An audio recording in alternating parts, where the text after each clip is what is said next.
오, 하느님. 종교관청은 제가 정신 이상으로 이단이 되었다고 판결했죠. 리베라, 네가 한 말을 취소하고 공개적으로 자백해. 로마 가톨릭만이 유일한 참된 교회야. 다 나쁜 놈들이야. 다 꼴도 보기 싫어. 그들은 저를 독방에 감금하고 며칠 동안 물과 음식을 주지 않았습니다. 그리고 수백 개의 문서에 사인하고 심리학적인 질문에 대답하게 만들었죠. 밤에는 과다하게 약물을 복용하게 했습니다. 잠도 자지 못한 저는 몹시 아팠고 완전히 지친 상태였죠. 잔인한 신문이 2주 동안 계속되었고 완전히 기력을 잃은 저는 신문자들에게 말했습니다. 우리가 속인 모든 가톨릭 신자들이 죽어서 다 지옥에 가면 그들에게 뭐라고 말하겠습니까? 조그만 돌멩이는 그들을 구원할 수가 없습니다. 마리아도 그들에게 말하지 않았습니까? 그가 너희에게 무엇을 말씀하시든지 그대로 행하라. 성경이 증명하고 있지 않습니까? 당신들은 하나님을 위해서 살인하고 있다고 생각하지만 사실은 마귀를 위해서 하는 거야. 당신들이 마귀의 자식들이기 때문이야. 입 닥쳐라, 리베라. 너는 개신교도처럼 말하고 있어. 내가 마귀주 누가 마귀야. 너는 우리의 복되신 어머니 동정녀 마리아께 대한 우리의 믿음을 파괴시키려고 하고 있어. 난 이 찬란 내 목을 자를 수도 있어, 리베라. 그들은 저에게 충격요법을 가했고 약물을 과다하게 투여했습니다. 2개월 뒤에 방광에 염증이 생기고 저의 모든 감각은 상실되어 가고 있었습니다. 3개월에 접어들자 숨을 쉴 수 없는 상태가 되어 인공호흡 장치 안에 집어넣어졌습니다. 어머니의 죽음을 다시 보는 것 같았죠. 어머니와 똑같은 경험을 할 것이라고 생각했습니다. 공포가 저를 뒤덮었고 저는 지옥으로 가고 있음을 알았습니다. 그러나 암흑 같던 바로 그 시간에 주 예수님께서 제게 오셔서 이 성경 구절로 저에게 생명을 주셨습니다. 그때 예수께서 자기를 믿은 그 유대인들에게 말씀하시기를 너희가 내 말에 거하면 내 제자가 되고 진리를 알게 되리니 그 진리가 너희를 자유롭게 하리라고 하시더라. 요한복음 8장 31절부터 32절. 저는 예수님께 용서를 구했습니다. 그러자 즉시 생명이 몸 안에 흘러넘치는 것을 느꼈습니다. 주님은 구원과 동시에 제 몸을 고쳐주신 것입니다. 드디어 저는 자유롭게 되었습니다. 예수 그리스도께서 여호와 우주의 창조주이심을 깨달았을 때 하나님의 사랑이 저를 압도했습니다. 그분은 전능하신 하나님이요 이스라엘의 메시아였던 것입니다. 하늘의 아버지께 순종하셨기 때문에 그분을 십자가로 가셨고 우리의 죄를 없애기 위해 보혈을 흘리셨던 것입니다. 주님은 엄청난 대가를 치르셨습니다. 하나님께서 세상을 이처럼 사랑하셔서 그의 독생자를 주셨으니 이는 그를 믿는 자마다 멸망치 않고 영생을 얻게 하려 하심이라. 요한복음 3장 16절 말씀.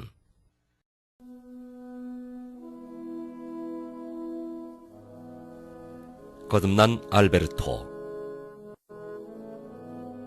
저자 알베르토 리베라, 전직 예수의 신부. 알베르토 리베라 박사는 예수의 신부로 있다가 회심하여 예수 그리스도를 그의 개인적 구세주로 영접한 후 로마 가톨릭과 예수의 음모에 대해 낱낱이 밝혀 더 이상 사람들이 로마 가톨릭의 어두운 수렁으로 빠지지 않도록 헌신한 사람이다. 그는 1997년 1월 20일 주님께로 부르심을 받기까지 로마 가톨릭 교회와 그에 연계된 기관들의 성경 예언에 따른 역사적, 성경적 연구에 전적으로 몰두하였다. 리베라 박사는 전 세계의 수많은 교회들과 학교들을 방문하여 설교하면서 많은 로마 가톨릭 교도들에게 구원받기 위해 오직 예수 그리스도를 신뢰하도록 가르쳐왔다. 헤아릴 수 없이 많은 가톨릭 교도들이 박사에게 커다란 은혜를 입었다. 그리스도의 복음을 위해 쏟아진 그의 용기와 신실함이 그들로 하여금 영원한 생명을 찾을 수 있게 해줬기 때문이다. 이것은 알베르토 리베라 신부가 실제로 천주교 사제학교에서 겪었던 실화를 근거로 천주교의 경악할 수밖에 없는 실체를 세상에 폭로하는 만화 이야기다.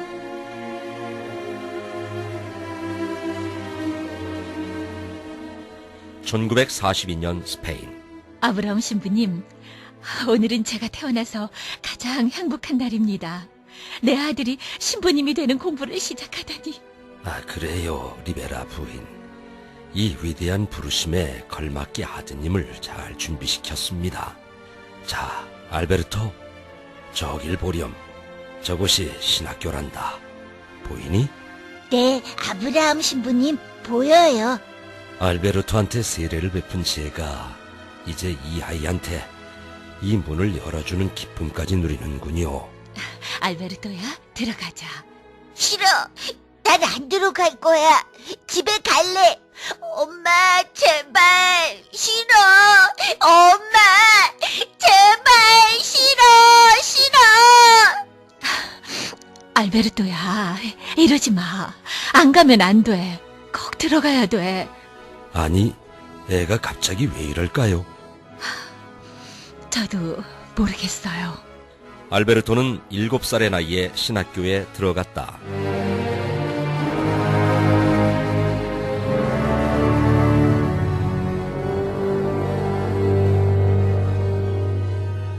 (2년) 후 신부님, 새 여자분이 알베르토 형제를 데리러 오셨습니다. 어머니가 돌아가시게 됐답니다. 그분들이 누구시죠? 알베르토의 할머니와 두 이모님이십니다. 들어오시라고 하세요. 알베르토를 불러오시고요. 의사가 여러분을 보냈습니까? 네, 신부님. 한시가 급합니다. 엄마가 굉장히 아파요. 죽기 전에 엄마를 보려면 서둘러야 한다고 의사 선생님께서 그러셨어요. 알베르토가 곧 이리로 올 겁니다. 알베르토 형제, 친척분들이 형제를 집에 데려가려고 오셨다. 어머니가 위독하시단다. 뭐라고요, 신부님? 안 돼요. 신부님, 안 돼요. 전 집으로 돌아가지 않을 거예요. 여기가 내 집이고 여기가 내 가족이 있어요. 교회가 내 어머니라고요. 예수의 신부들의 엄한 교육으로 알베르토는 완전히 바뀌어버렸다. 예수회는 가톨릭 교회 안에서 가장 엄격한 사제들의 단체. 알베르토, 한 가지 묻겠다. 고개를 들고 나를 봐라. 알베르토는 신부님이 되려고 여기 왔지? 네, 신부님. 그러면 가장 거룩한 맹세를 반드시 지켜야 한다는 것도 알지? 네, 신부님. 알베르토는 아직 그 맹세를 지키지 않은 것 같네. 내가 집으로 돌아가라고 명령했는데 너는 거부하고 있구나. 신부님이 허락하신다면 다녀올 준비를 하겠습니다. 허락한다. 신부님, 다시 돌아올 수 있겠죠? 그렇죠? 물론이지, 알베르토 리베라 형제. 꼭 돌아오고 말고. 알베르토야, 제발 서둘러. 네 엄마가 죽기 전에 너를 꼭 보고 싶어 해.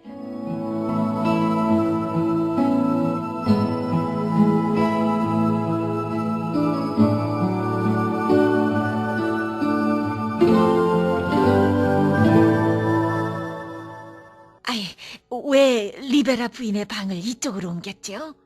부인께서 끔찍하게 생긴 괴물들이 방에 자꾸만 나타나서 너무 무섭다고 하시면서 방을 옮겨달라고 하셨습니다. 아니, 어떤 이상한 것들인가요? 저는 모릅니다. 분부대로 했을 뿐입니다. 아브라함 신부님께서 괜찮을 거라고 말씀하셨습니다. 그래요? 신부님이 괜찮다고 하셨으면 뭐 괜찮은 거지. 선생님, 부인은 성인이셨습니다. 부인이 도와주지 않은 사람이 없어요.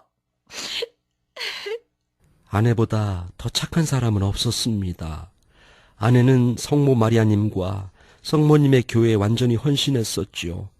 제가 아는 한 아내는 미사에 빠진 적이 단 한 번도 없었습니다. 아내는 정말 성인입니다. 알베르토가 왔어요. 테레사님께 도련님이 오셨다고. 절하세요. 하느님, 감사합니다. 예, 그럴게요.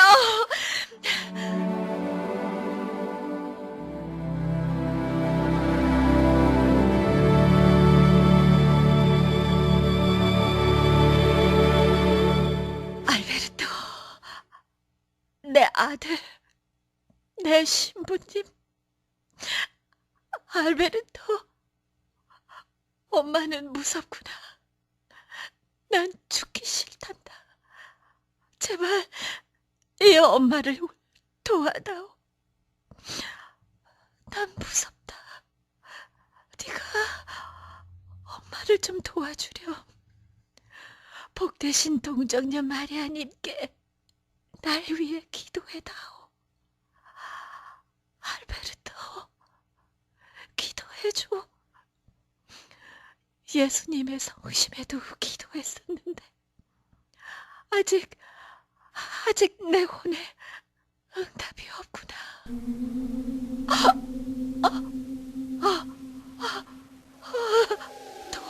도와다오. 알베르토, 난 너무 무서워. 도와줘. 아브람 신부님, 어떻게 해야 되죠? 신부님이 어떻게 좀 해주실 수 없나요? 알베르토, 내가 할 수 있는 일은 다 했단다. 하느님, 저 괴물들이 또 나한테 와요. 무서워. 이제 또 이 방으로 들어왔어. 네 어머니는 성사들도 다 받으셨고 우리의 거룩한 아버지 교황께 특별 면제까지 받으셨단다. 특별 장엄 미사까지 거행되었고 내가 죽음 전에 마지막 성사인 종부 성사까지 드렸단다. 성사들은 세례성사, 고해성사, 성체성사, 견진성사, 혼배성사가 있습니다. 교황 피오 12세.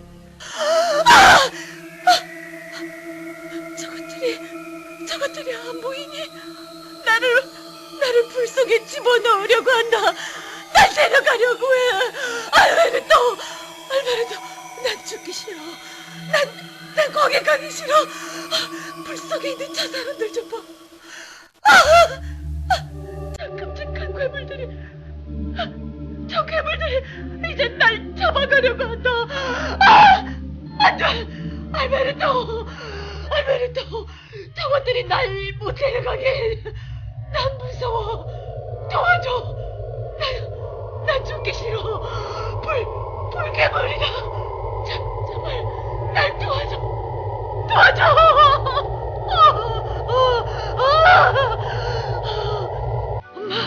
엄마, 가지 마세요. 엄마.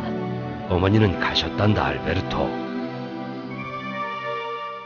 테레사 로메라 리베라는 33세의 나이에 숨을 거두었다.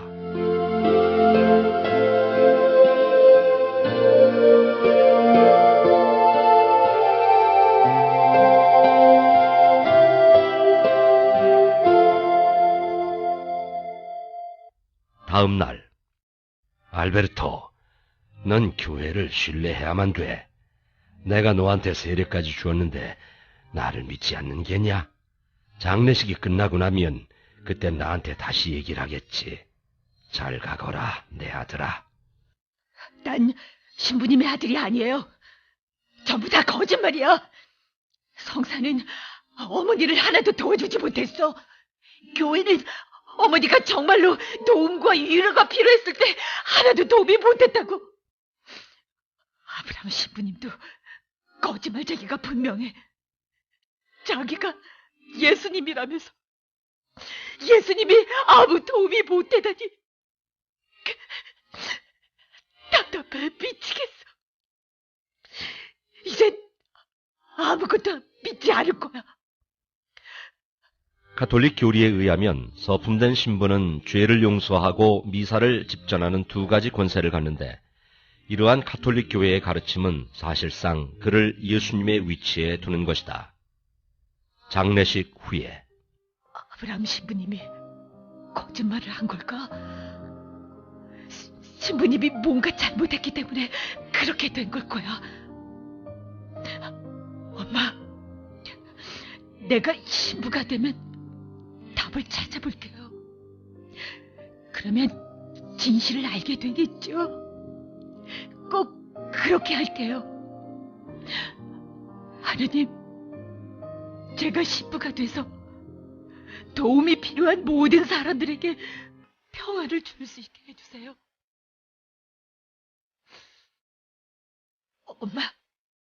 엄마를 위해서 전 학교에 돌아갈게요. 신부님이 돼서 엄마한테 돌아올 거예요. 그러면 엄마는 자랑스럽고 행복하실 거예요. 안녕, 엄마. 정말로 사랑해요, 엄마.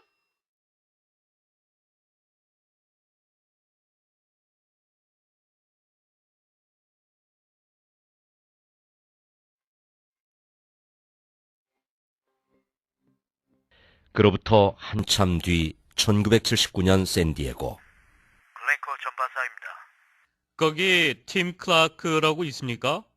기다리세요. 네, 팀 클라크입니다. 팀, 나야, 써니 맨체스터. 써니, 이거 반가운 목소리군. 어디야? 여긴 샌디에고야.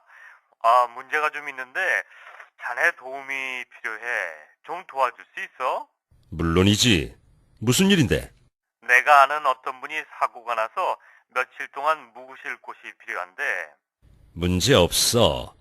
우리 집에서 필요한 때까지 계시면 돼. 고맙네. 난 오늘 밤에 시카고로 돌아가야 되는데, 이분을 혼자 둘 수가 없거든. 아주 특별한 분이야. 그럼 6시 30분까지 집으로 갈게. 좋아, 써니. 이렇게 다시 만나게 되니 정말 반가운걸? 그런데 그분 성함은 뭔가?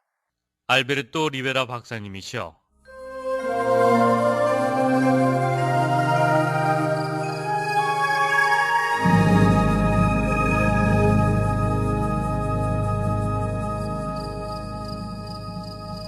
리베라 박사님, 이쪽은 제임스 카터고 이쪽은 팀 클라크입니다.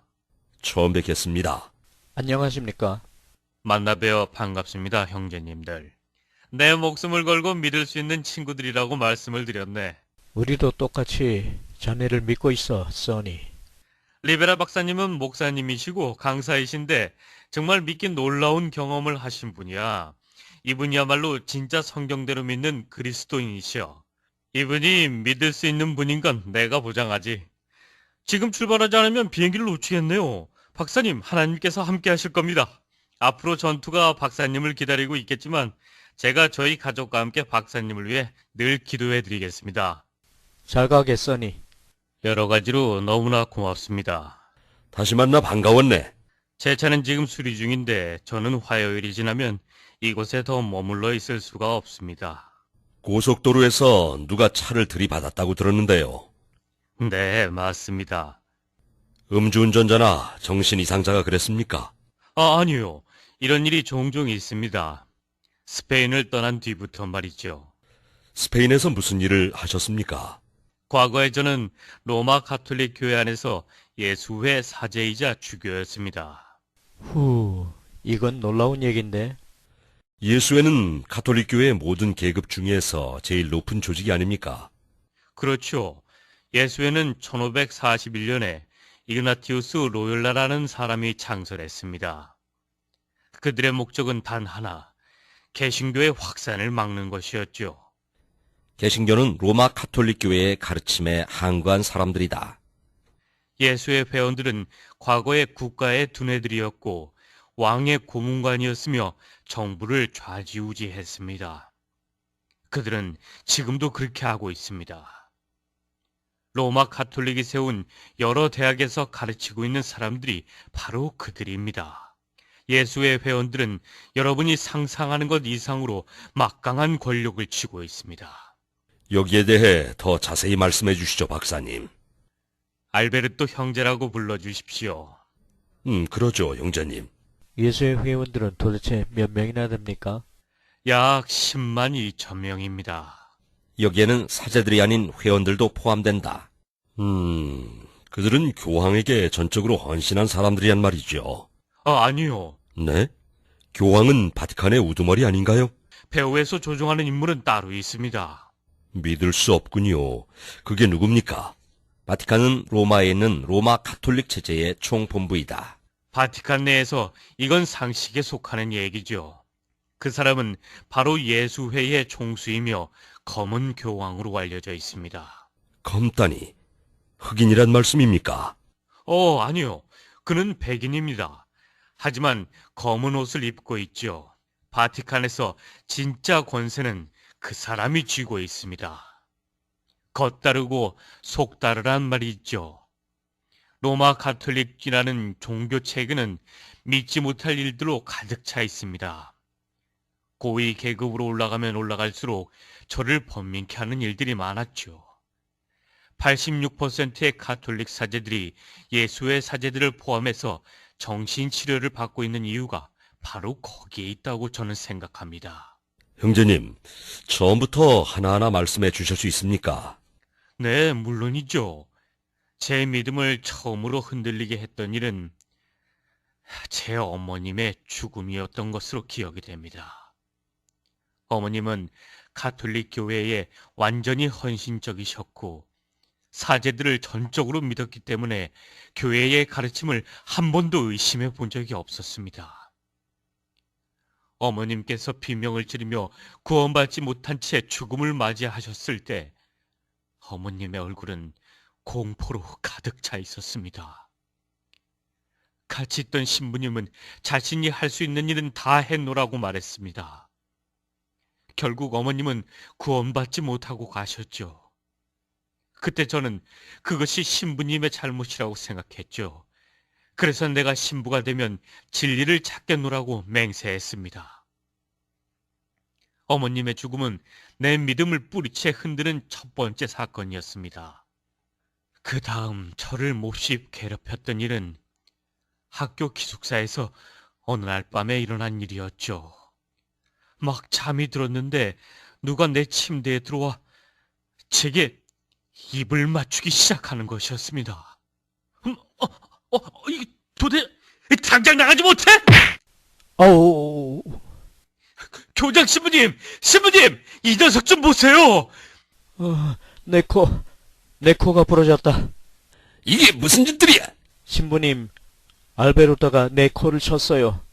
신부님, 저 녀석이 내 침대에 들어와서 나한테 키스하고 또 나가! 이 방에 있는 사람들 다 나가! 알베르토는 여기 남고. 부끄러운 줄 알아야지, 알베르토. 어서 무릎을 꿇고 고백해. 무릎 꿇고 너희 죄를 고백하라니까. 하지만 신부님, 그 녀석이 내 침대에 들어왔다니까요. 무슨 말씀인지 모르겠네요. 도대체 죄가 뭐죠? 알베르토, 너의 죄는 그가 너에게 사랑을 주었고 그것은 하나님의 사랑인데 그것을 거절한 것이야. 놀랍게도 동성연애는 전혀 문제시 되지 않았던 것입니다.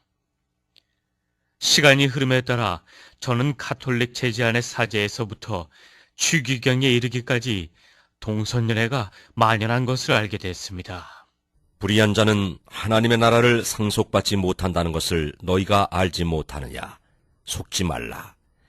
음행하는 자들이나 우상 숭배하는 자들이나 간음하는 자들이나 여자처럼 행세하는 자들이나 남자 동성 연애자들이나 하나님의 나라를 상속받지 못하리라.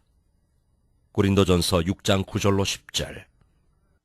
로마 가톨릭 체제가 사제들과 수녀들에게 결혼을 허락하지 않은 것은 엄청난 문제를 야기하게 되었습니다.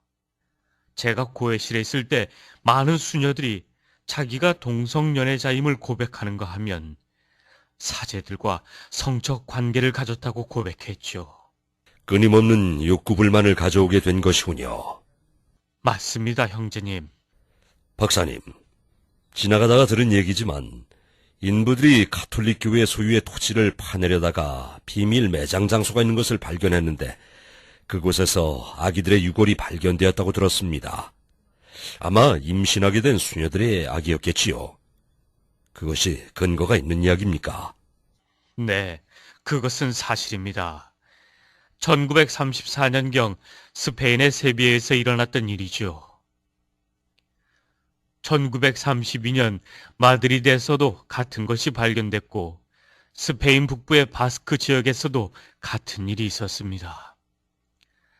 아스나르 대통령 정부와 마누엘 아사나는 전국의 모든 사원과 수녀원, 로마 카톨릭 학교와 교회 건물을 조사하라는 지시를 내렸습니다. 스페인과 로마에서 다음과 같은 매장지가 많이 발견됐죠.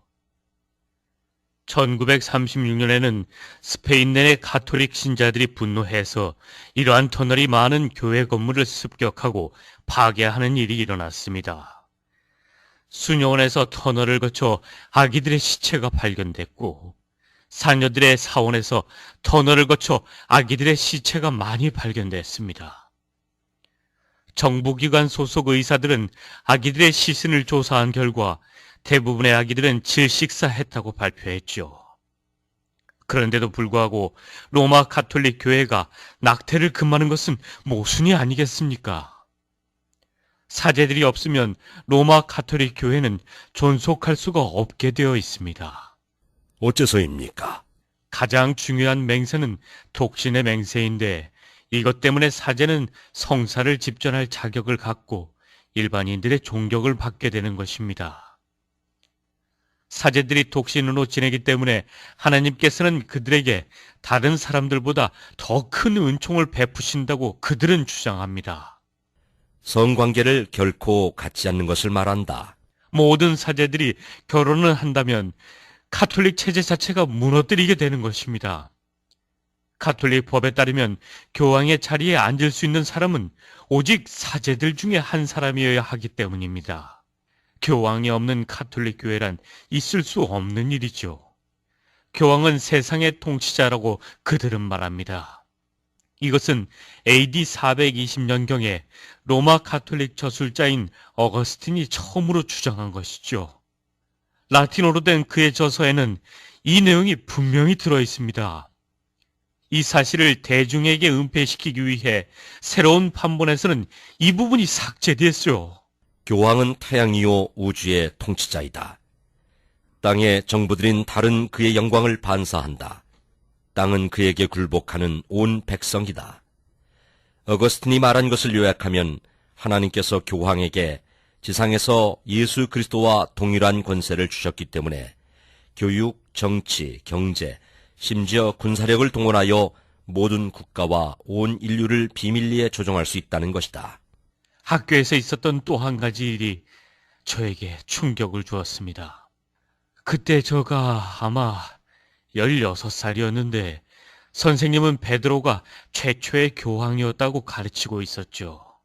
그때 했던 질문 때문에 저는 큰 낭패를 당하게 되었습니다. 알베르토, 일어나. 지금 뭐라고 했지? 그 질문이 사실상 교황에게 도전하는 것인 줄 저는 꿈에도 몰랐던 것입니다. 사도 베드로가 최초의 교황이었음을 증명하기 위해 교사는 시몬 베드로가 로마 가톨릭 교회의 기초가 된 반석이라고 말했죠. 어떻게 사도 베드로가 교회의 기초인 반석이 될 수 있습니까? 이해가 가지 않습니다. 라틴어와 헬라어에는 시몬이 모래라는 뜻이고 베드로가 작은 돌을 뜻한다고 말씀하시지 않았습니까? 그 반석은 예수님이 아닐까요? 고대 아람어 성경에는 분명하게 검증되어 있단 말이다. 그 사본이 오늘날 존재하지는 않지만 자네한테 질문해도 된다고 허락한 적이 없는데, 알베르토. 제발 조금만 더 말씀드리게 해주세요. 예수님이 이 반석 위에 내 교회를 세우겠노라라고 말씀하셨으니까 베드로가 그 반석이 될 수는 없습니다. 그 바로 후에 예수님께서 베드로를 사탄이라고 부르시기 때문이죠. 마태복음 16장 23절 말씀 참조. 나가. 교실 밖에 나가 있어. 너 지금 어떻게 됐구나. 넌 지금 이단자처럼 말하고 공산주의자처럼 말하고 있어. 밖에 나가서 기다려. 교황 또는 로마 가톨릭의 가르침과 일치하지 않는 모든 사람을 말한다. 2시간 후에 난 내가 무엇을 잘못했기 때문에 내 사무실로 부른 게 아니야. 내가 말한 것이 아주 위험한 것이기 때문에 널 부른 거다. 제가 뭘 했는데요? 왜 저한테 이단자라고 하셨죠? 나 자신을 보호하기 위해서 그렇게 할 수밖에 없었다. 내가 말한 것에 난 동의하지만 말이야. 내가 정말로 믿는 것을 학생들에게 알릴 수가 없단다. 신부님, 이해할 수가 없어요. 내가 너를 교장 신부님께 보고하면 넌 벌을 받게 돼. 네가 한 행동은 아주 위험한 거야. 아주 많이. 입 밖에 내서는 결코 안 되는 일들이 많이 있다는 것을 너도 언젠가는 깨닫게 될 게다. 어쨌든 난 경고했다. 이제 가보렴. 성경을 읽는 것은 허락되지 않았습니다. 교사들만이 성경을 사용할 수 있었죠. 그런데 어느 날 나보다 어린 한 학생이 내 손에 신약 성경을 쥐어주는 것이었습니다. 이게 뭐지? 이건 생사가 걸린 문제예요. 선배님, 읽어보세요. 빨리 가봐야 해요. 그럼 이만. 저는 두려웠습니다. 그 책에는 첫 번째 페이지에 로마 가톨릭 교회의 공식적인 승인을 나타내는 표가 없었습니다. 그냥 버릴까 생각도 했었죠. 읽다가 걸리면 이단으로 정죄받기 때문이었죠. 그래서 일단 숨겨두었습니다. 이 표는 절대 반박할 수 없는 교황의 표시이다. 그 후 3년 동안 밤마다 이불을 뒤집어 쓰고 손전등을 비추면서 성경을 읽었기 때문에 이렇게 시력을 버리게 됐죠. 베드로가 결혼했다는 사실을 발견했을 때 어떠셨나요? 기절할 뻔했죠. 예수께서 베드로 집에 오셔서 그의 아내의 모친이 열병으로 누워있는 것을 보시고 그 여인의 손을 만지시니 열병이 떠나가고 여인이 일어나 그들을 섬기더라. 마태복음 8장 14절, 15절 말씀, 누가복음 4장 38절, 39절에도 같은 내용이 나온다. 어느 날 밤은 디모데전서 3장에서 다음과 같은 충격적인 말씀을 발견했습니다. 그러므로 감독은 비난받을 일이 없어야 하고 한 아내의 남편이어야 하며 절제하고 신중하며 예의 바르고 대접하기에 힘쓰며 가르치기를 잘하고 술을 즐기지 아니하며 구타하지 아니하고 더러운 이익을 탐내지 아니하며 오직 관대하고 다투지 아니하며 탐욕스럽지 아니하고 자기 집안을 잘 다스려서 온전한 위엄으로 자기 자녀들을 순종케 하는 사람이어야 하리라. 사람이 자기 집안을 다스릴 줄 모르면 어떻게 그가 하나님의 교회를 돌볼 수 있으리요. 그리고 이 구절도 발견했죠. 그리하여 그가 시몬을 예수께 데려오니 예수께서 그를 보시고 말씀하시기를 너는 요한의 아들 시몬이라. 너를 게바라 부르리라 하시니 그것을 해석하면 돌이라. 요한복음 1장 42절 말씀. 제가 옳았던 것입니다. 베드로가 아니라 예수님이 반석이셨습니다. 참고 로마 가톨릭 제자나 교리에 대한 자세한 내용은 히슬롭저서 2개의 바빌론과 치니키저 로마 교회 50년을 볼 것. 이때쯤 저는 종교재판의 역사를 공부하고 있었죠. 그 강의를 통해 저는 개신교도들을 더욱 증오하게 되었죠. 하지만 어떤 사건은 너무 잔인하다고 느꼈습니다. 얼마 후면 제가 개신교 교회들을 전복시키기 위한 일종의 스파이로 훈련받게 될 줄은 꿈에도 몰랐죠. 종교재판소는 역사상 전례 없는 잔인함과 막강한 권세를 보인 가장 끔찍한 기구입니다. 로마 가톨릭 교회는 1200년부터 시작해서 모두 6,800만 명의 희생자를 냈습니다. 종교재판은 도미니칸 수도승들로 이루어진 종교 관청에서 관할했죠. 그러나 그들을 배후에서 조종하는 사람들은 예수회 회원들이었습니다. 종교 관청의 손길이 미치는 곳마다 공포의 그림자가 드리워졌습니다. 아무도 안전하지 못했죠. 오늘날 로마 가톨릭 교회는 종교 재판에 대한 역사를 은닉하느라 애쓰고 있으며 이 주제로 다룬 책들은 모두 도서관에서 조용히 사라져버렸다. 결국 종교 재판은 오늘날 완전하게 은폐된 비밀이 되었다. 윌더저, 바티칸의 미면, 존더 반사관 153조, 도미니크라는 이름의 사제가 창설한 단체. 교회사 시간에 교사들은 종교재판 때 실제로 오고 갔던 대화의 기록을 읽어주곤 했습니다. 여러분이 사제가 되면 종교 재판에 대한 질문에 답변해야 할 것입니다. 오늘은 당시 실제로 일어났던 일을 얘기해 주겠습니다.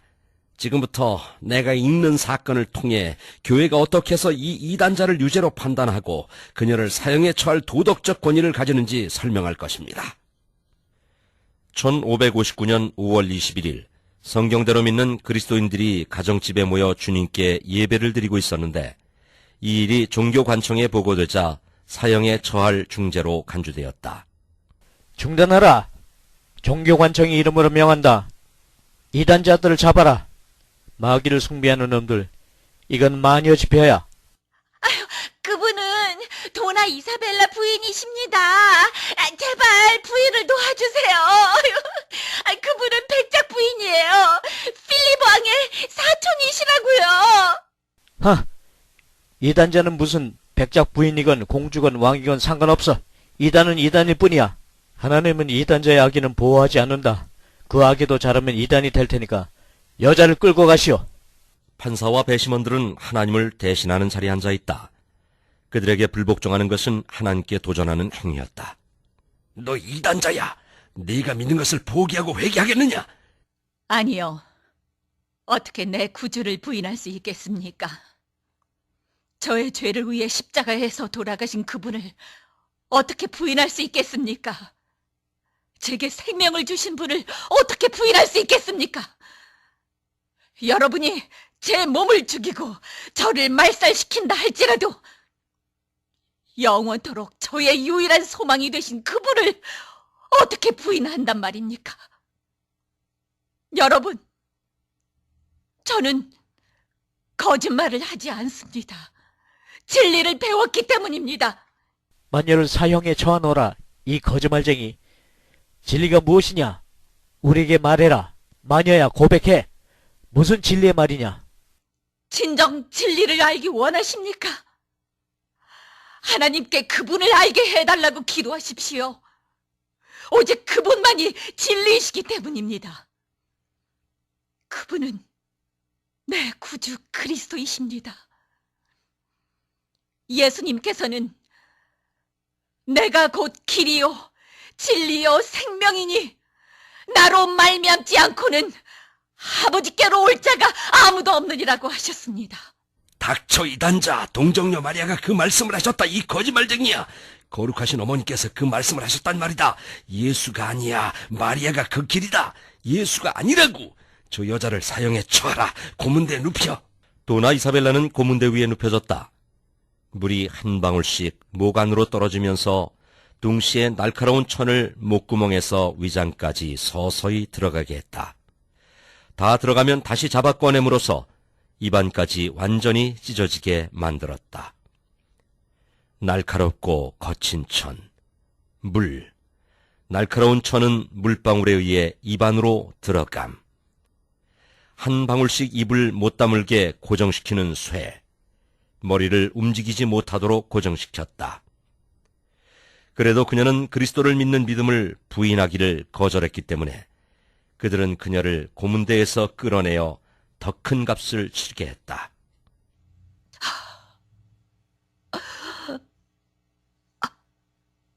사랑하는 예수님,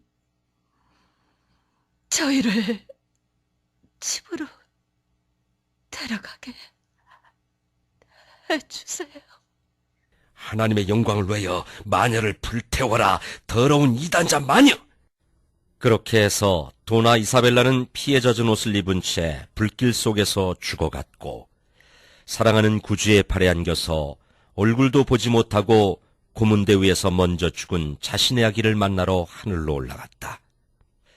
역사적 사실은 자신의 사촌인 도나 이사벨라의 화형식을 보기 위해 참석한 필립 왕은 처형 광경을 즐겼다고 한다. 하나님께서 우리의 믿음을 보호하시고 교회를 구원하시기 위해 어떤 일을 하셨는지 알겠지요? 네, 신부님. 형제님, 그것이 잘못된 재판이었다는 것을 알았습니다. 너무나 혼란스러워서 악몽까지 구곤했죠. 그러면서도 개신교도들을 여전히 증오했습니다. 개신교도들이 우리의 원수라고 굳게 믿었으니까요. 그래서 예수회에서는 저를 개신교회에 스파이로 침투시켜서 교회를 파괴시키게 했던 겁니다. 자신의 정체를 숨긴 채 어떤 단체에 몰래 들어가는 것을 말한다. 저는 14살 때 개신교와 이단에 대한 강의를 들었습니다. A. 감독교회, 하나님의 교회, 감리교, 루터교. B. 제7일 안식일 예수재림교, 나사렛파, 그리스도의 교회. C. 플리모스 형제단, 오순절파, 침례교, 복음주의 연합. D. 선교사 연합, 하나님의 성회, 몰몬교, 여호와의 증인. E. 이슬람교, 콥트교, 그리스 정교. 알베르토, 네가 일하게 될 곳은 이 네 단체들이다. 플리머스 형제단, 오순절파 침례교, 복음주의 연합. 저는 수백 개의 교회와 조직에 침투하는 임무를 맡게 되었지요. 1550년경 예수의 회원들은 모든 종교와 교파에 침투하기 시작했습니다. 그들은 오늘날에도 그와 똑같은 일을 전보다 더욱 교활한 방법, 즉 에큐메니칼 운동과 은사주의 운동, 그리고 일부 근본주의 교회들을 통해서 하고 있습니다.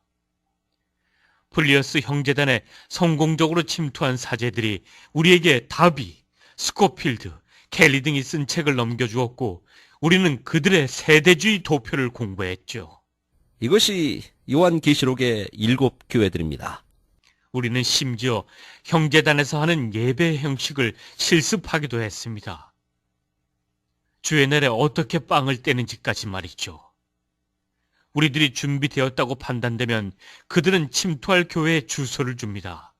그리고 그리스도를 영접한 것처럼 행세하는 그런 법도 교육받죠. 하나님의 성애들의 주소는 어떻게 입수할 수 있었습니까? 스페인에서 공인된 유일한 종교는 로마 가톨릭입니다. 각 교구의 사제들은 회원 명단을 가지고 있는데 누군가가 미사 때 나오지 않으면 비밀 경찰을 통지합니다. 경찰은 그들을 미행해서 지하 교회를 찾아내곤 하죠. 교인들의 자녀들과 놀아주는 법도 배웁니다. 그러다가 주위에 아무도 없으면 아이들에게 여러 가지를 물어 정보를 캐내기도 합니다.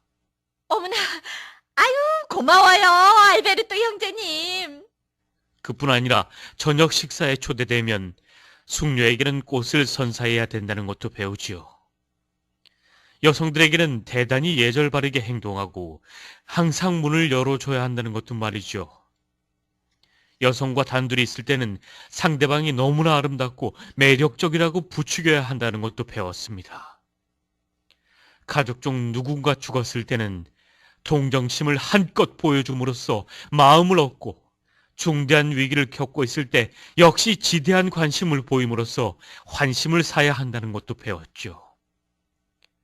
가장 흥미로운 부분은 로마 가톨릭 교회가 기독교가 아니라고 공개적으로 가르치는 목사를 파멸시키고 그 교회를 분열시키는 일이었습니다. 로마 가톨릭 신자들이 그리스도인이 아니라고 말하는 목사들은 모두 우리의 표적이 되었죠.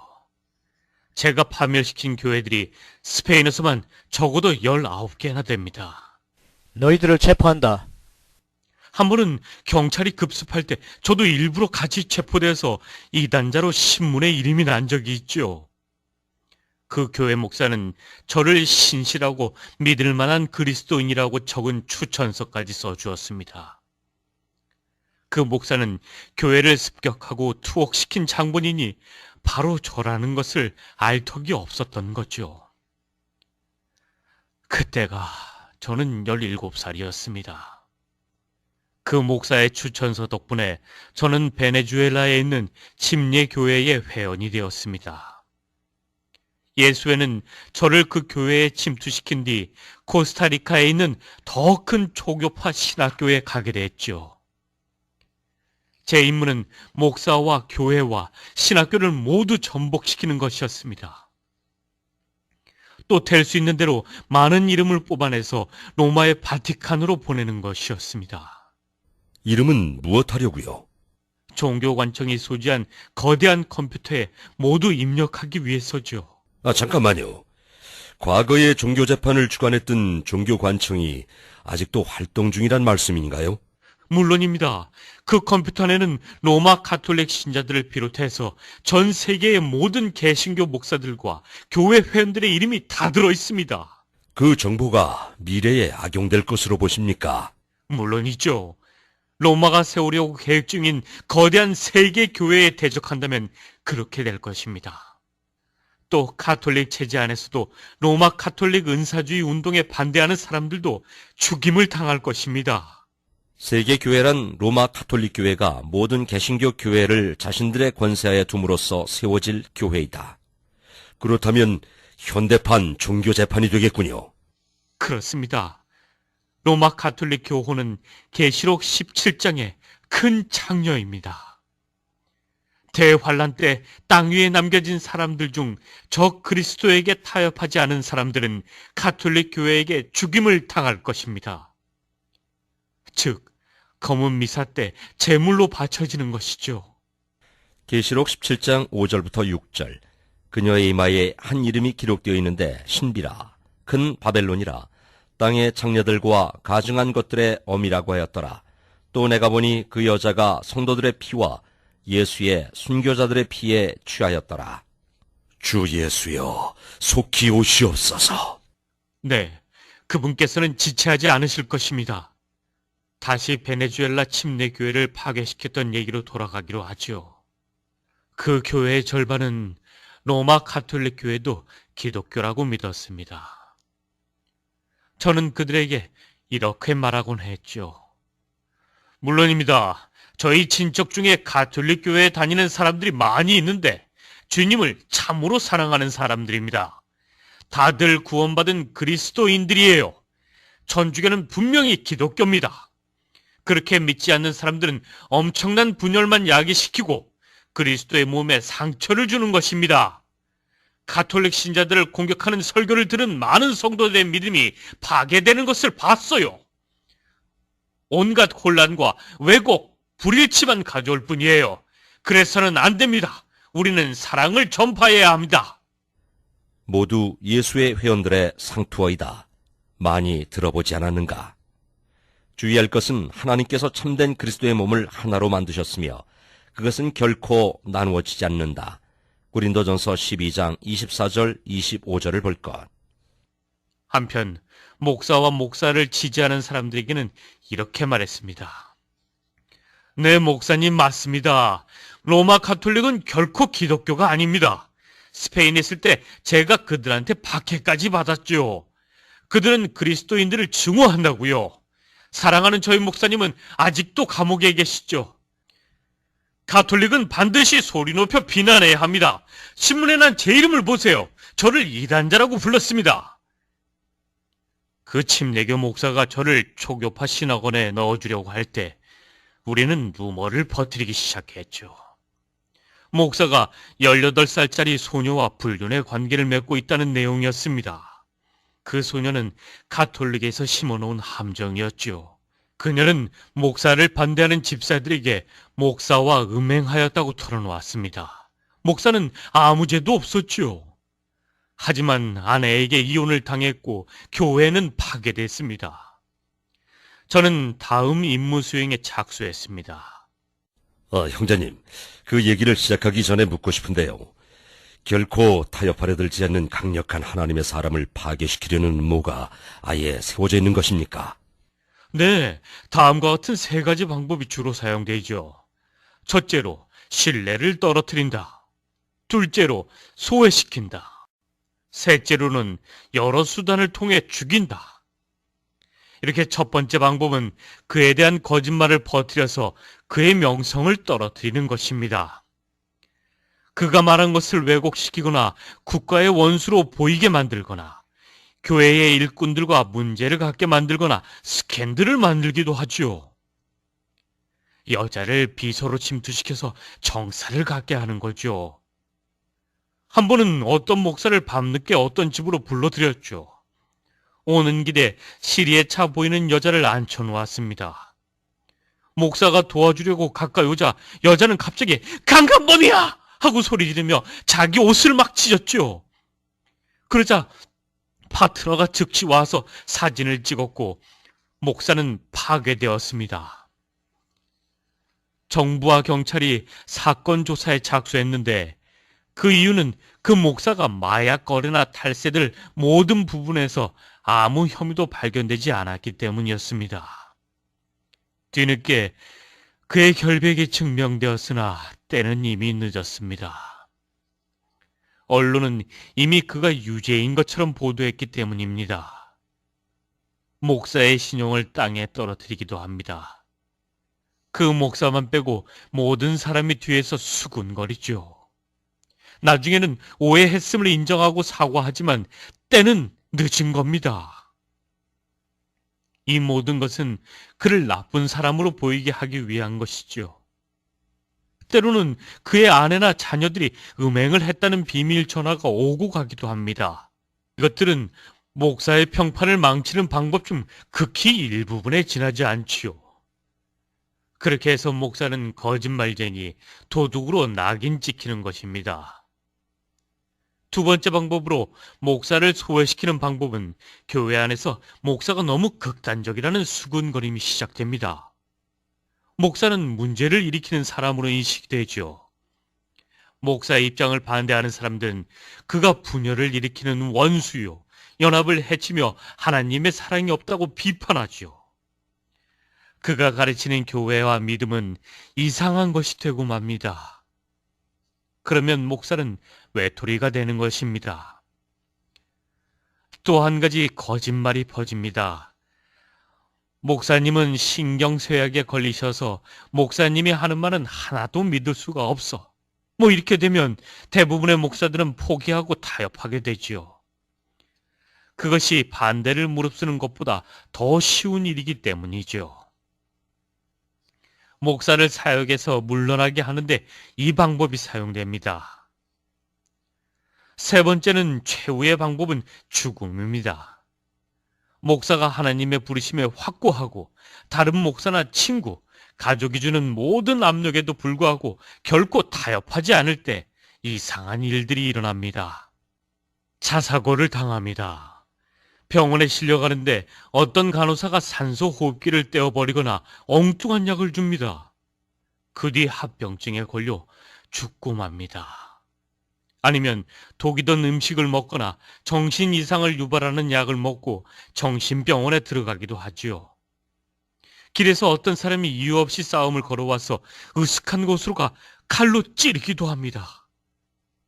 또는 계약을 맺은 전문 살인범이 한방 총알로 그를 처치하기도 합니다. 이처럼 우리는 전쟁 중에 있습니다. 참고, 다음과 같은 방법이 사용되기도 한다. 그 목사와 비슷하게 생긴 사람이 목사와 똑같은 이름이 기록된 신분증명서를 가지고 일부러 부도덕한 아내와 살게 하는 것이다. 그렇게 해서 날조된 자료로 목사의 신용과 평판을 망가뜨리는 것이다. 제가 파괴시킨 개신교 신학원은 코스타리카에 있었습니다. 초교파 신학원이었죠. 아리따운 두 여성이 저와 함께 일하도록 지시를 받았습니다. 카톨릭 유스 액션 그룹에서 발탁된 이들은 복음주의를 믿으며 거듭난 성경대로 믿는 그리스도인처럼 행세했습니다.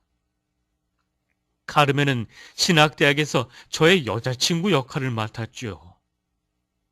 메리의 임무는 목사들을 파괴시키고 학생들 사이에 성적 문란함을 얘기하는 것이었습니다. 저의 반카톨릭 신념을 증명하기 위해 학생들 앞에서 신학대학원에 초청된 예수의 신부들과 함께 논쟁을 하기도 했죠. 그 예수의 신부들은 형제님의 정체를 알고 있었나요? 물론이죠. 다 연극이었습니다. 저는 학교의 모든 정보를 그 신부들에게 보고했고 그 정보는 다시 바티칸에 있는 종교관청으로 들어갔습니다. 남학생과 여학생을 분리하는 학교의 엄격한 규칙을 어김으로써 학생들 사이에 우려를 야기시켰죠. 저는 카르멘과 손을 잡고 다녔던 것입니다. 아니 도대체 이 학교가 어떻게 돼가는 거죠? 아유, 그러게 말입니다. 여교사들은 선교사들이었고 독신이었습니다. 그들은 경로했죠. 어느 날 밤 카르멘과 저는 계획적으로 여학생 기숙사 정원에서 발각되었습니다. 그때 카르멘은 나이트 가운을 입고 있었죠. 다른 여학생들도 남학생들하고 다 그렇게 하는 거려. 아유, 세상에. 아유, 어떻게 이런 일이? 아유, 참 역겹구만, 역겨워. 이 사건은 신문의 화제거리가 됐습니다. 예수의 신부가 기사거리를 썼죠. 학교는 발칵 뒤집혔고 부패한 신학교로 낙인 찍혔습니다. 저는 건달같이 입고 다녔고 항상 늦게 들어왔습니다. 교사들과 싸우기까지 했고 오히려 그들에게 그리스도인의 사랑이 없다고 큰 소리로 외치기도 했죠. 알베르토, 또 늦었구나. 왜 저만 못 살게 구세요? 왜 항상 저를 핍박하시냐고요? 정말 꼭 신부님같이 말씀하시는데요? 기회가 있을 때마다 저는 가톨릭 교회에 훌륭한 그리스도인들이 많이 있고 기강이 있는 가톨릭 학교가 훨씬 좋다고 말했습니다. 사실을 은폐시키는 일도 없고 스캔들도 없다고 말이죠. 한편 메리는 17명의 학생들을 유혹해서 쫓겨나게 하느라고 바빴습니다. 이제는 목사들을 유혹할 차례였지요. 교인들 간에 서로 껴안고 입맞추는 분위기인 교회에서 목사가 메리를 자주 쳐다보고 그녀가 걸어가는 모습을 훔쳐보는 것을 눈치채기라도 하면 저는 메리에게 그를 파괴시키라고 했습니다. 목사님, 목사님은 너무 멋있어요. 이렇게 해서 3명의 목사가 쓰러졌습니다. 각각 감리교, 오순절교, 은사주의 목사였죠. 우리는 그들에게 반가톨릭적 입장을 버리라고 요구했습니다. 우리의 계획은 성공했습니다. 3 목사 모두 에큐메니즘에 동조하여 하나님의 사랑만을 설교하기 시작했습니다. 로마 가톨릭 신자들이 지옥에 간다는 말을 더 이상 하지 않았습니다. 모두 우리의 지시에 따른 것입니다. 에큐메니즘은 모든 교회가 하나 되는 운동. 이것은 궁극적으로 교회들을 로마 가톨릭 교회와 연합하게 하는 것이다. 신학대학에서 제가 취한 마지막 행동은 학생들을 선동해서 환경 개선을 위해 3일간 단식 투쟁을 하는 것이었습니다. 또 한 번 학교는 언론에 회자되었습니다. 학교는 쓰러지기 직전에 있었고 가톨릭 사제들은 학교 문을 닫으라고 종용하였습니다. 이 학교는 마귀의 도구라는 것이 그들의 주장이었습니다. 알베르토 리베라, 너를 체포한다. 학교 당국에서 저를 국외로 추방하려고 하자 바티칸에서는 스페인 정부를 통해 저를 군대 탈영자로 만들었습니다. 학교에서 제가 예수회 회원이라는 것을 발견하기 전에 저는 그들 앞에서 사라진 것이죠. 흥미로운 사실은 오늘날 이 신학원은 가톨릭 사제들과 함께 긴밀히 협력하고 있는 가운데 완전히 에큐메니칼화 되어버렸다. 형제님, 왜 그 소녀들이 목사들을 유혹한 것입니까? 이해가 되지 않는군요. 그것은 완전히 잘못된 일 아닙니까? 2가지 이유에서입니다. 짐 형제님, 가톨릭 교회의 원수들을 파괴시킴으로써 자신들의 믿음을 수호하고 연옥에서 빠져나오는 데 필요한 공덕을 쌓기 위해서죠. 로마 가톨릭 교회는 지옥을 연옥으로 바꿔버렸습니다. 그래야 사제들도 존속하고 성사를 집절할 수가 있기 때문이죠. 이해가 잘 안 갑니다. 성경은 자기들의 죄 가운데 죽은 자들이 불못 지옥에서 영원토록 불탄다고 말씀합니다. AD 593년에 그레고리 교황은 로마 가톨릭 신자로서 죽은 자들이 일시적으로 머무는 정화하는 고통의 장소인 연옥이라는 교리를 만들어냈다. 이 교리를 공인한 것은 1439년 플로렌스 공회이다.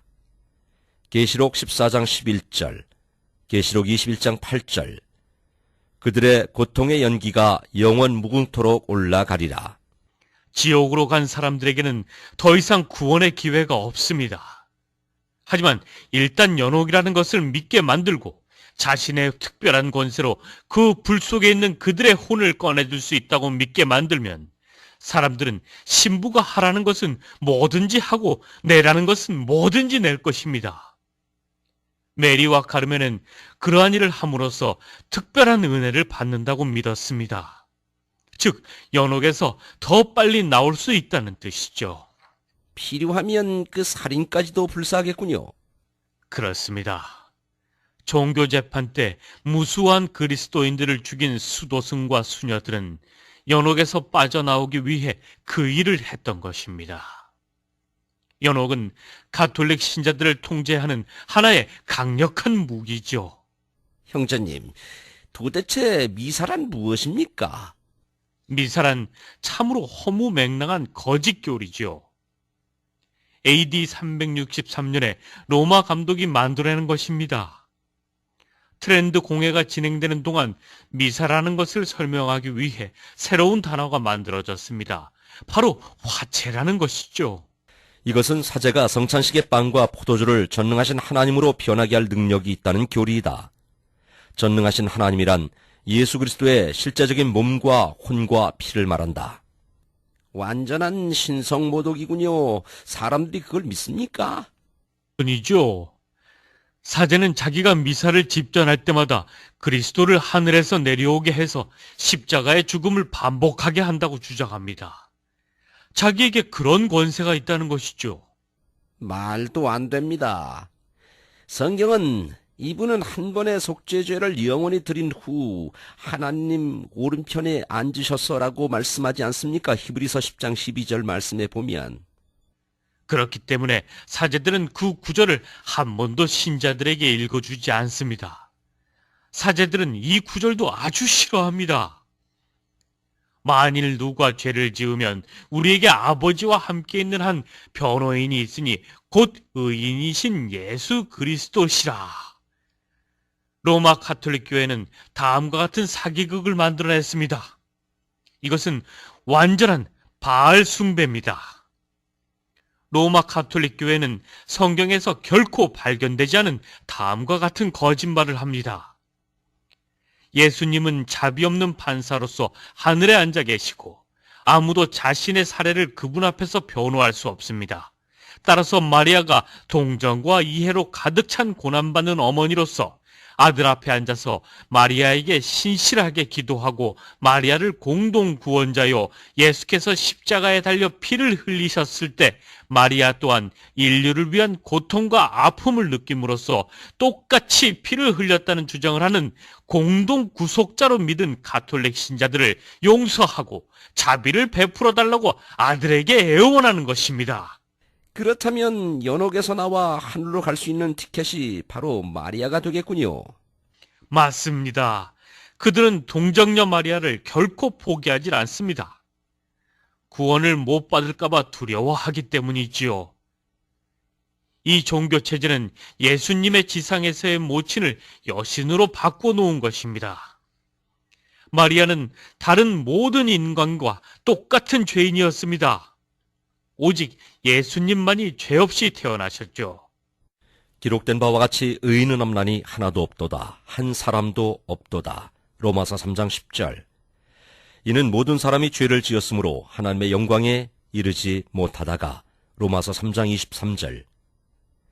그는 죄를 짓지 아니하셨고 그 입에는 간사함도 없으셨으며 베드로전서 2장 22절. 저는 온 마음을 다해 동정녀 마리아를 사랑했습니다. 마리아를 위해서라면 살인까지도 마다하지 않았을 것입니다. 목숨까지라도 기꺼이 내놓을 수가 있었습니다. 성경에서 발견한 사실이 제 믿음을 송두리째 흔들기 전까지는 말이죠. 왜 예수님은 자신의 어머니를 여인이라고 부르셨을까? 요한복음 2장 4절에 여인이여 내가 당신과 무슨 상관이 있나이까? 요한복음 19장 26절 27절에 여인이여 당신의 아들을 보소서 하시고 또 그 제자에게 말씀하시기를 내 어머니를 보라라고 하셨는데 이 두 구절이 어찌나 저를 괴롭혔던지 저는 잠까지 이룰 수가 없었습니다. 한 분은 유대교의 선생인 랍비를 만나 어머니를 그렇게 부르는 것이 괜찮은 것인지 물어보았는데 그의 대답은 부정적이었으며 그것은 불손한 것이라고 말했죠. 바알 숭배라 불리는 사탄 숭배는 하늘의 여왕을 숭배했던 바빌론 시대까지 거슬러 올라갑니다. 하나님께서는 이를 미워하시며 그런 이유 때문에 예수님께서는 마리아를 여인이라고 부르신 것입니다. 이제 그 동일한 종교 체제는 마리아를 하늘의 여왕으로 만들었습니다. 형제님, 그 무염시태라는 가톨릭 교리는 무엇입니까? 마리아가 죄 없이 잉태되었다는 교리죠. 로마 가톨릭 교회는 그렇게 가르칩니다. 그들은 마리아가 죄 없이 태어났다고 가르쳐 아버지 하나님과 동등한 존재로 만든 뒤 하나님, 즉 아들이신 예수님의 어머니로 만들었습니다. 진정한 그리스도인이라면 누가 그걸 믿겠습니까? 로마 가톨릭 신자들은 하나같이 자기들도 거듭났고 구원받았다고 말하는데 그들이 우리와는 전혀 다른 뜻으로 그런 말을 사용하는 걸까요? 바로 그렇습니다. 가톨릭 신자는 세례를 받은 갓난아기라 할지라도 거듭난 것으로 간주합니다. 로마 가톨릭 신자는 마리아를 숭배하고 신실한 신자로서 교회 안에 남아있는 한 자기는 구원받는 것이라고 믿습니다. 또한 로마 가톨릭 교회 밖에서는 구원이 없다고 배우죠. 가톨릭 신자가 예수님을 자신의 주와 구주로 영접한다고 말할 때 우리가 이해하는 뜻으로 말하는 것이 결코 아닙니다. 부활하신 구주께서 자기 마음속에 거주하신다는 뜻이 아니라 사제가 미사를 집전할 때 성체를 받아 먹을 때마다 예수님을 영접한다는 뜻입니다. 게다가 그들은 예수님의 진짜 살과 피를 먹고 마신다고 믿습니다. 로마 가톨릭 신자가 회개한다고 말하는 것은 무엇을 뜻하는 것일까요? 하나님께 용서를 구하며 진정으로 뉘우치고 죄로부터 돌아서는 것을 뜻할까요? 결코 그렇지 않습니다. 로마 가톨릭 신자는 고해 성사를 함으로써 하나님을 매수해야 합니다. 사제는 그를 용서하지만 그의 죄에 대한 고행을 하게 합니다. 즉 아베 마리아나 주기도문을 50번 외우든지 성상 앞에 초를 켜둔다든지 교회 주위를 무릎으로 도는 등 사제가 주문하는 것은 무엇이든 해야 합니다. 바로 그것이 로마 가톨릭 신자가 회개한다고 말하는 진짜 뜻인 것이죠. 그렇다면 가톨릭 교회 안에서 진짜로 구원받은 사람은 그 체제 안에 머물러 있기가 어렵겠군요. 그렇습니다. 그 교회에서 나와야만 하죠. 주 예수님께서 순종하려는 사람에게 주님께서는 그의 마음에서 가톨릭의 교리를 제거하시고 생명을 주실 것입니다. 가톨릭 교회는 죽음과 두려움만을 줄 뿐입니다. 신학교를 전복시킨 뒤 저는 로마의 바티칸으로 보내졌고 그때 저는 예수의 사제로 서품되었습니다. 저는 스파이 활동에 너무나 능숙했기 때문에 최고 직분에 임명되었죠. 이게 저의 신분증인데 이것은 외국에서 활동할 수 있도록 주 교회에서 발급한 공식 자격증입니다. 이 체제를 떠난 뒤에 저는 옛 로마 가톨릭 교회의 주교로 임명되어 로마 교황으로부터 내린 사도적 계승을 증명하는 교서도 받았습니다.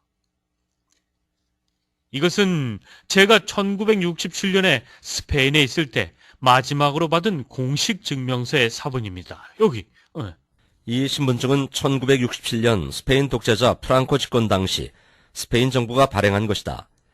프랑코의 비밀 경찰은 나치 독일의 게슈타포만큼이나 엄격했다. 이 신분증을 얻기 위해 알베르토는 출생증명서와 신분증명 서류와 사제의 신분을 확증할 수 있는 주교로부터의 확실한 증거를 가져가야 했다. 당시 미국의 CIA나 FBI에 해당되는 몇 개의 비밀 기구가 이에 연루되었는데 당시 사제였던 알베르토 리베라는 이 문서를 받기 위해 그 기구들 모두로부터 승인을 받아야 했다. 이 문서가 조작된 것일 가능성은 전혀 없다. 알베르토가 사제였다는 데는 의문의 여지가 없으며 옆에 있는 것은 그 확실한 증거이다. 이 문서는 스페인 정부와 바티칸이 맺은 정교 조약에 따라 교황에게 절대적인 복종을 맹세한 정부가 발행한 문서이다.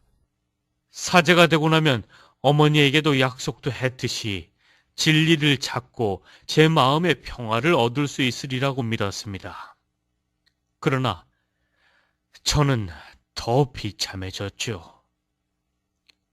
예수의 체제에서 더 높은 계급으로 올라가면 올라갈수록 그 체제가 얼마나 부패했는지를 보게 되기 때문입니다.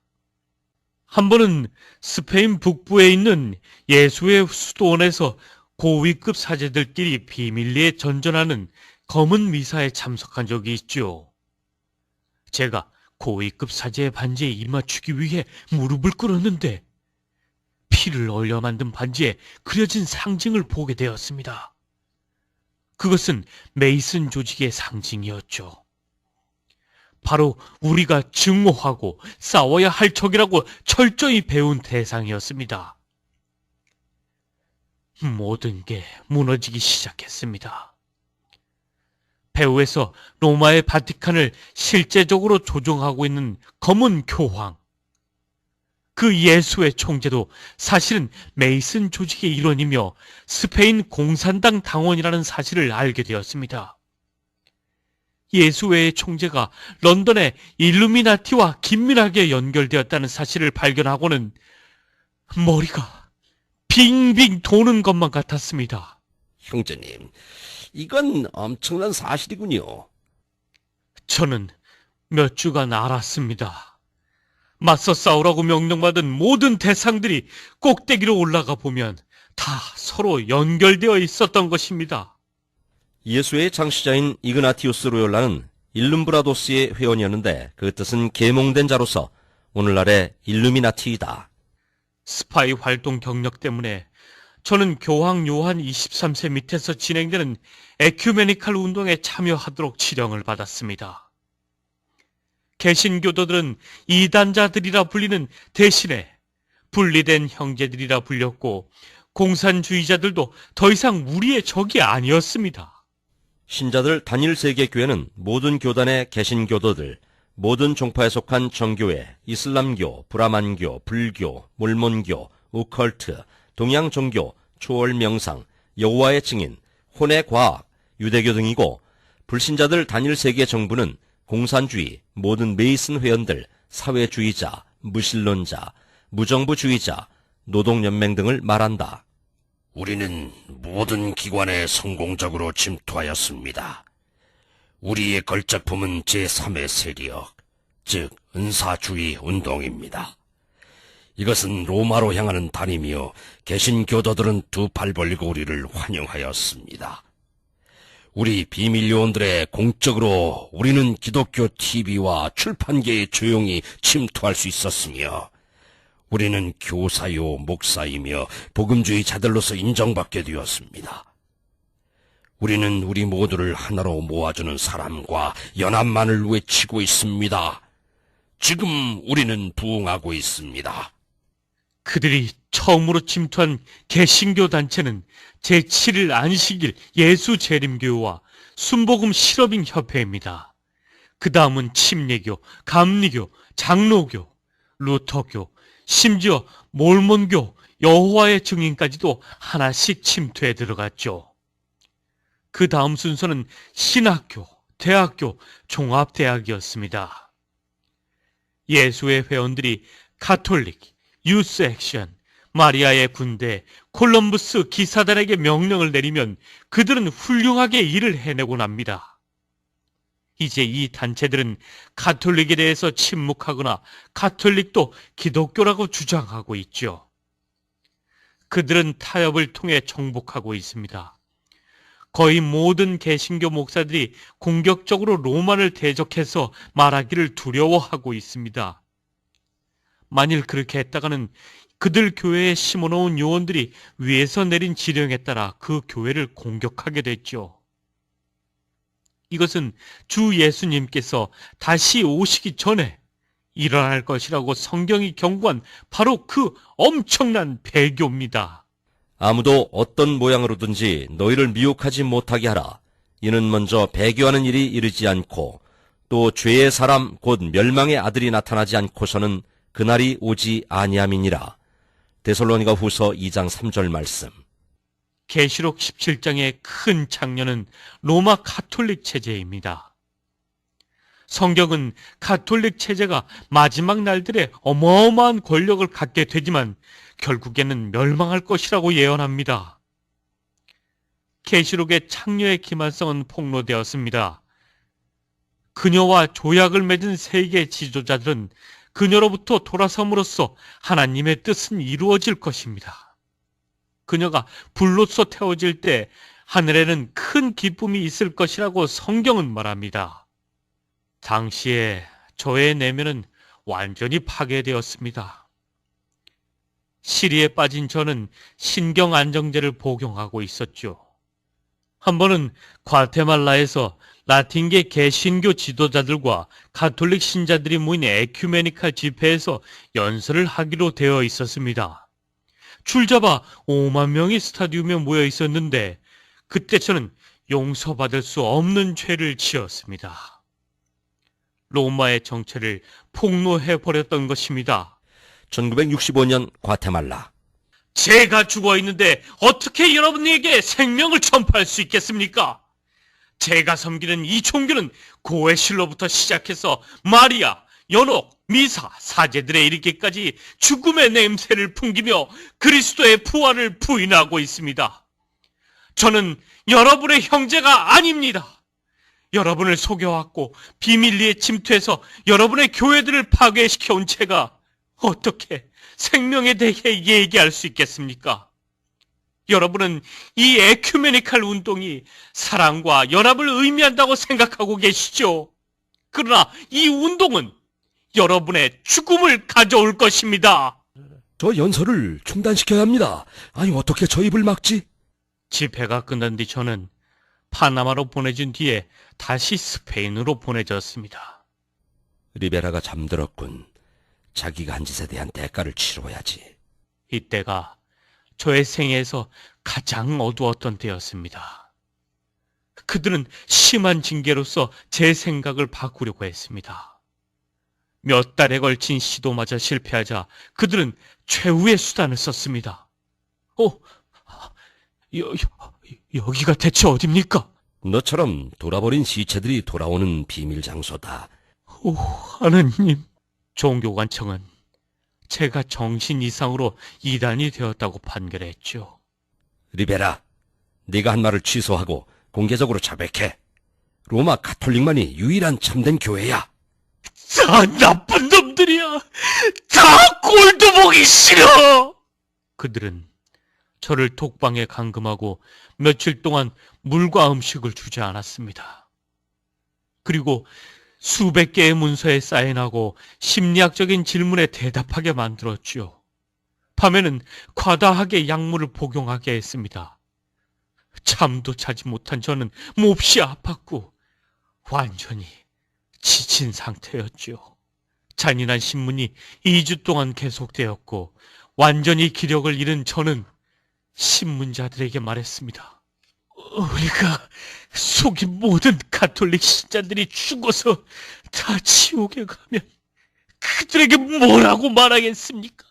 조그만 돌멩이는 그들을 구원할 수가 없습니다. 마리아도 그들에게 말하지 않았습니까? 그가 너희에게 무엇을 말씀하시든지 그대로 행하라. 성경이 증명하고 있지 않습니까? 당신들은 하나님을 위해서 살인하고 있다고 생각하지만 사실은 마귀를 위해서 하는 거야. 당신들이 마귀의 자식들이기 때문이야. 입 닥쳐라, 리베라. 너는 개신교도처럼 말하고 있어. 내가 마귀주 누가 마귀야. 너는 우리의 복되신 어머니 동정녀 마리아께 대한 우리의 믿음을 파괴시키려고 하고 있어. 난 이 잘난 내 목을 자를 수도 있어, 리베라. 그들은 저에게 충격요법을 가했고 약물을 과다하게 투여했습니다. 2개월 뒤에 방광에 염증이 생기고 저의 모든 감각은 상실되어 가고 있었습니다. 3개월에 접어들자 숨을 쉴 수 없는 상태가 되어 인공호흡 장치안에 집어넣어졌습니다. 어머니의 죽음을 다시 보는 것 같았죠. 어머니와 똑같은 경험을 할 것이라고 생각했습니다. 공포가 저를 뒤덮었고 저는 지옥으로 가고 있음을 알았습니다. 그러나 암흑 같던 바로 그 시간에 주 예수님께서 제게 오셔서 이 성경 구절로 저에게